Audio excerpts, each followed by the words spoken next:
Allora, stiamo parlando di aliquote, riduzione delle aliquote in virtù di una semplificazione, riforma fiscale.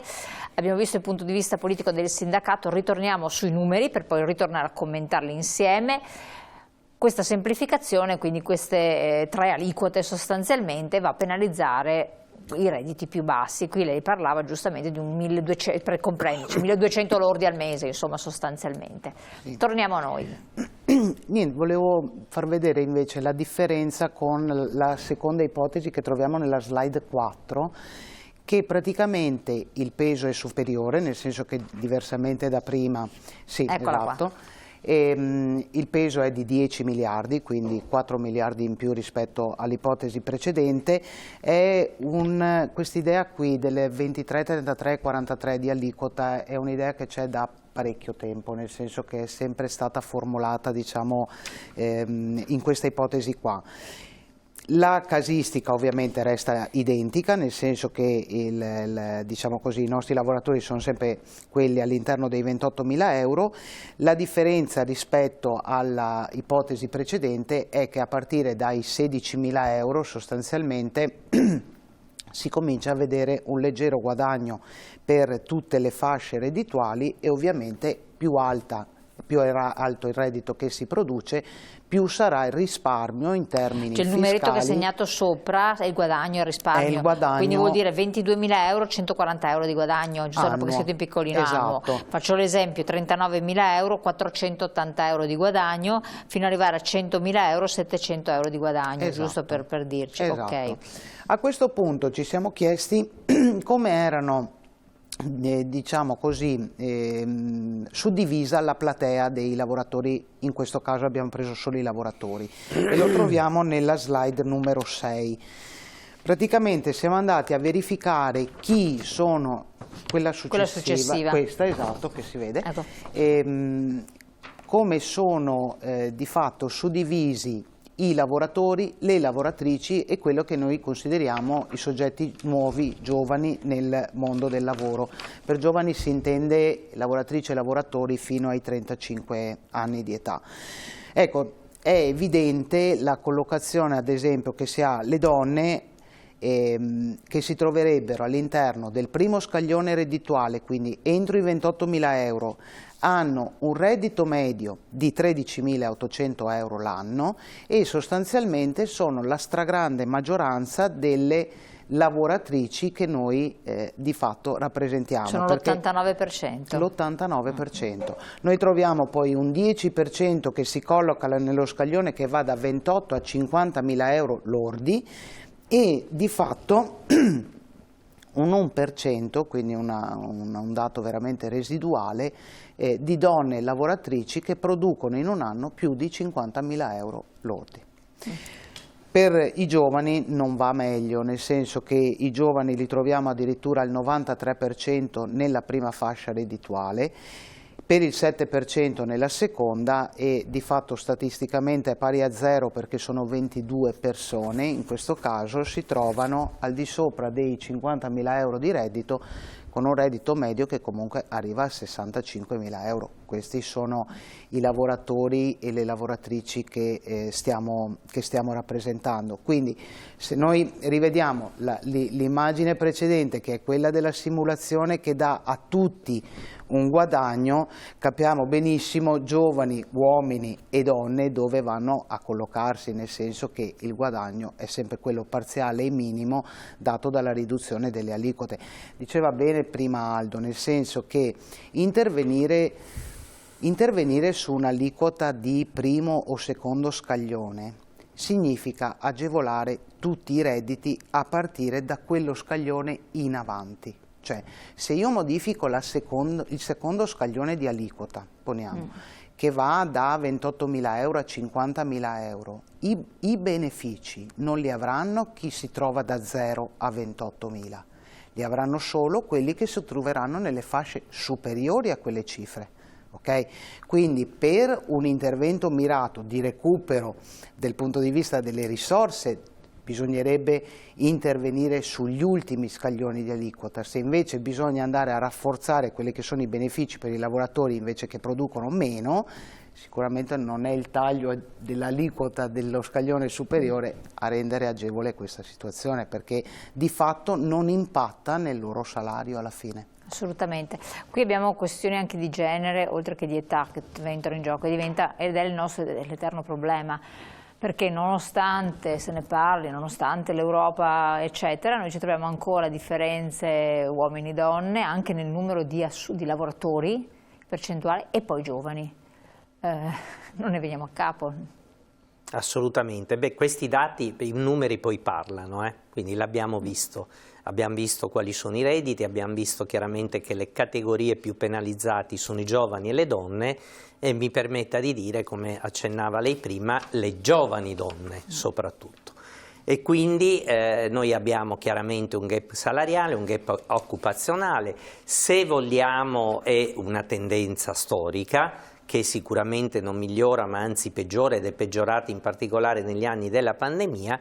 Ritorniamo alla questione fiscale. Ora, è la panacea di tutti i mali, ma è evidente che noi siamo in un paese dove, anche per una cultura che non si riesce a modificare, a cambiare, ma che la politica non aiuta, è stato fatto un timido tentativo con il PNRR, con le risorse che sono state messe a disposizione dall'Europa durante la pandemia per far ripartire, tra virgolette, l'Europa, ma in particolare il nostro paese, che ne è stato il maggiore beneficiario, ma le politiche non vanno sicuramente a sostegno. E che cosa succede? Che alle donne continua ad essere affidato il lavoro di cura, la crescita dei figli, l'occuparsi di genitori anziani non autosufficienti, e molto spesso le due cose insieme.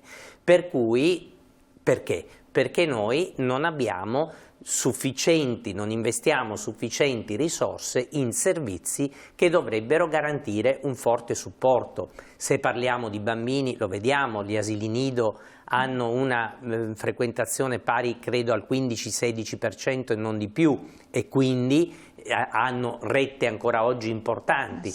Per esempio, chi ha questi redditi non se lo può permettere, fa fatica, non ha agevolazioni. Questo. Se una persona non ha un reddito sufficiente, è ovvio che deve, anziché mettere in casa, faccio l'esempio, prendere una badante o mettere in casa di riposo, prendere una babysitter, deve rinunciare al lavoro, perché il lavoro è poco remunerativo, non viene neanche messo in discussione. E l'altro tema, che è un tema, voglio dire, davvero che sta assumendo dimensioni importantissime, perché siamo una società che invecchia, non accade per caso, voglio dire, chiunque si trovi, abbia una certa età, dai 50 anni in su, sa che cosa vuol dire la non autosufficienza, perché è un fenomeno dilagante, ma quando arrivi ad essere anziano e quindi ad avere più bisogno e quindi a trovarti nella condizione di avere più risposte, quelle risposte non le hai, per cui in qualche modo vieni lasciato solo, e questo è uno dei grandi temi. Si legano tutti, proprio come tanti anelli di una catena. Assolutamente, questa è una cosa significativa, e qua si riallaccia sempre al tema che voi avete preso anche in considerazione, lavoratori e pensionati, facendo delle nuove comparazioni da questo punto di vista per territori, no? Sì, allora il fatto è questo, noi di fatto, diciamo così, la preoccupazione che si ha in questo momento, nel senso che quando noi nel 2021 c'è stata il primo intervento, quella mini riforma che si avviava verso la riduzione, l'avevamo già intravisto questo pericolo qua, nel senso che all'epoca, non a caso fu indetto uno sciopero generale proprio per andare a, diciamo così, discutere perlomeno di quelle che potevano essere gli interventi da farsi lì in avanti, tanto che all'epoca si era anche immaginato che tutta la partita delle detrazioni poteva essere anche messa in discussione, nel senso che oggi noi, oltre ad attenzionare tutta la partita dei aliquote che interessano lavoratori e pensionati nello specifico, e quindi tutta una partita legata anche al reddito prodotto, quindi il netto che poi se ne ricava, l'attenzione bisogna portarla anche sul fatto che poi, siccome si tratta di una manovra che deve avere risorse per essere portata a compimento, e di fatto lo Stato aveva già, il governo in qualche modo messo sul tavolo anche una riforma di tutta la partita di quelle che potevano essere le detrazioni. Oggi è stato rassicurato che ad esempio dal punto di vista della famiglia di quel lavoratore, quindi figli, scuola, badanti, siano di fatto assicurate ancora nel domani questo tipo di detrazioni, ma le risorse andranno a recuperarsi, quindi siccome di detrazioni si è parlato e di pacchetto diciamo forfettario di riconoscimento anche, bisognerà attenzionare dove si andrà a colpire, perché è vero che c'è il pensionato e il lavoratore, ma dietro poi esiste anche un nucleo di riferimento che fa dove si fanno i conti anche su quelli che sono non solo il reddito prodotto, ma le restituzioni delle spese che si sostengono, perché poi l'altra partita di ritorno sarà anche questa, nel senso che è vero il reddito da una parte, poi ci sono anche i riconoscimenti economici e i bonus che vengono dati durante le dichiarazioni dei redditi a fronte di spese sostenute.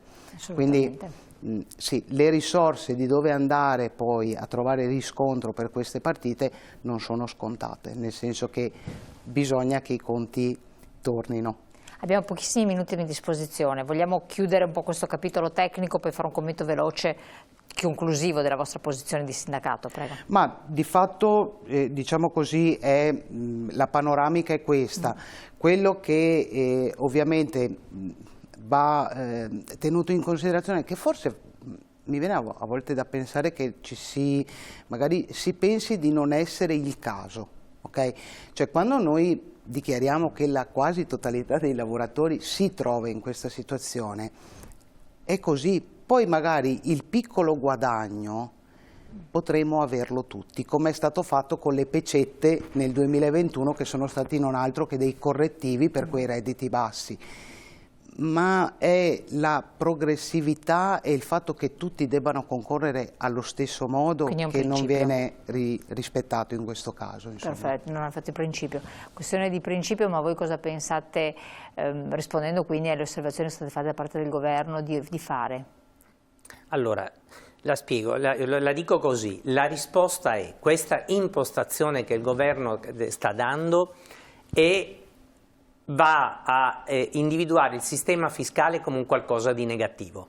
Il sistema fiscale fa male o fa bene? Fa bene soprattutto a chi ne ha più bisogno.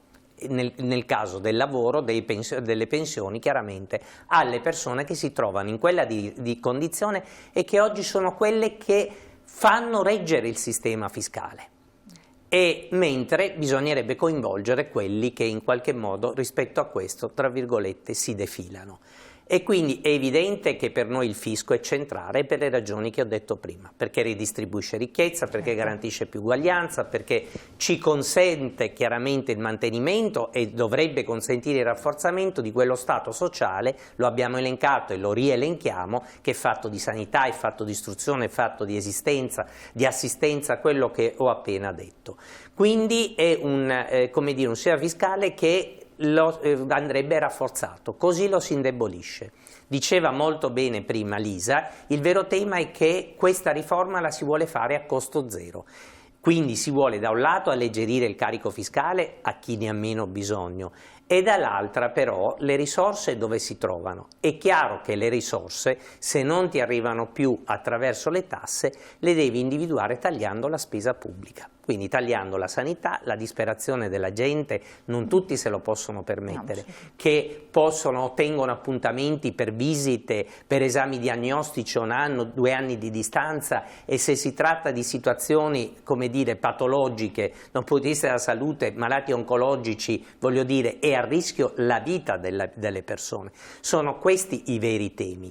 Quindi noi non possiamo far altro a fronte di questo che individuare un percorso, lo faremo sicuramente insieme a CISL, a UIL e al sindacato, perché il sindacato è unito da questo punto di vista, vede tutti, come vediamo tutti allo stesso modo. Sicuramente ci sarà un percorso di mobilitazione che partirà innanzitutto, il primo passo sarà quello di essere nei luoghi del lavoro, nel territorio, a spiegare esattamente cosa sta succedendo per cercare di evitare che queste scelte vadano avanti. Quindi informazione, sensibilizzazione certo, e anche protesta se sarà necessario, vedremo nelle forme. Cercate anche un dialogo col governo, insomma, per evitare poi allora, il governo fin qua il dialogo con noi non l'ha cercato se non per semplici comunicazioni di servizio, ma se noi oggi, parlo solo della CGIL, rappresentiamo 5 milioni di lavoratori e pensionati, il sindacato nel suo complesso arriva anche a 10 milioni, ti devi sedere e devi negoziare. A noi la semplice informazione non basta. Chiaramente noi utilizzeremo tutte le nostre leve legittime, rivendicative, vertenziali per far cambiare idea a questo governo. Segretario, la ringrazio tantissimo, Aldo Marturano, lei, segretario generale CGIL Padova, Lisa Contegiacomo per tutti i calcoli che ha fatto. Ce n'erano anche tantissimi altri grafici molto interessanti, ma torneremo su queste tematiche del CAF CGIL Veneto, provincia di Padova. E naturalmente grazie ai nostri ospiti che lasciamo andare, noi poi proseguiamo la nostra trasmissione, però dopo la pubblicità. A dopo.